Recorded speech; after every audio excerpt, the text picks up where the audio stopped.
Joining me now is the Estonian Foreign Minister, Urmas Reinsalu, and he is in Łódź in Poland, where he's attending the NATO B9 summit.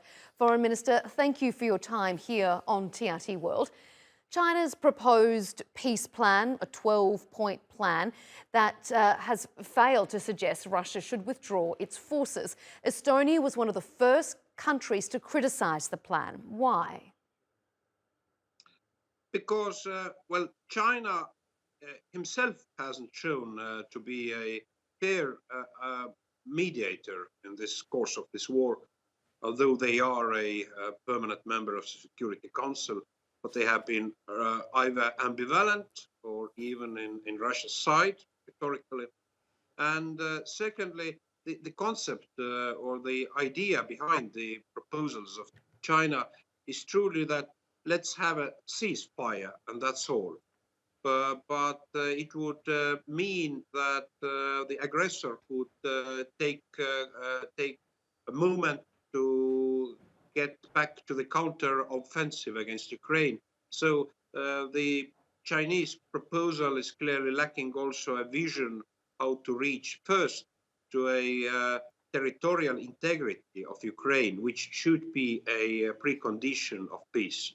That we can't let the aggressor to have a partial superiority control over the part of Ukraine. As we just heard earlier in the program, Russia has recently sent nuclear weapons to Belarus, which may be seen by many as a sign that Russia's Vladimir Putin is willing to go nuclear. Do you think the nuclear threat is real?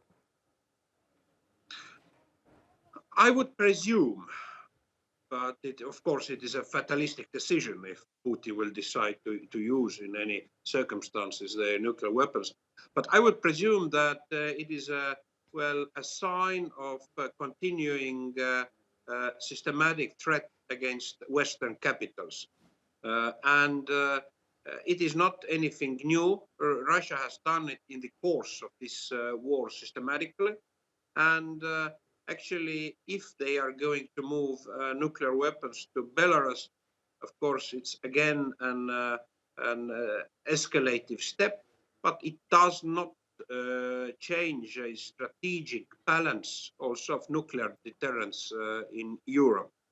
But surely it is an additional argument than I today called also NATO countries to end still, although frozen, but still physically existing NATO Russian founding act, which was signed in 1997 and which is now fully not valid anymore.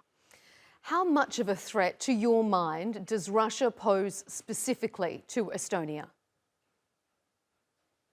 I think to all Europe, surely. And surely we are one of the neighboring countries of Russia, but we are part of NATO. I think the great news also we got from Turkey parliament and letting the Finland become 31st member state of NATO is a very solid signal of our change of our security position as we are neighboring country to Finland.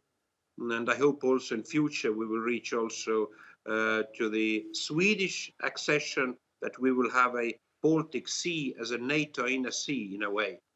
But surely Russia is an immense threat to the whole European security order, and we need to end this war so that the aggressor will take into full accountability, including President Putin himself. They have to pay for all damages they have caused, and surely the whole territory of Ukraine needs to be liberated. You mentioned Sweden there, Minister. I wanted to ask you, what is your opinion with regards to Sweden? Do you believe the country has done enough to allay Turkey's concerns with regard to terrorist activity being allowed in Sweden?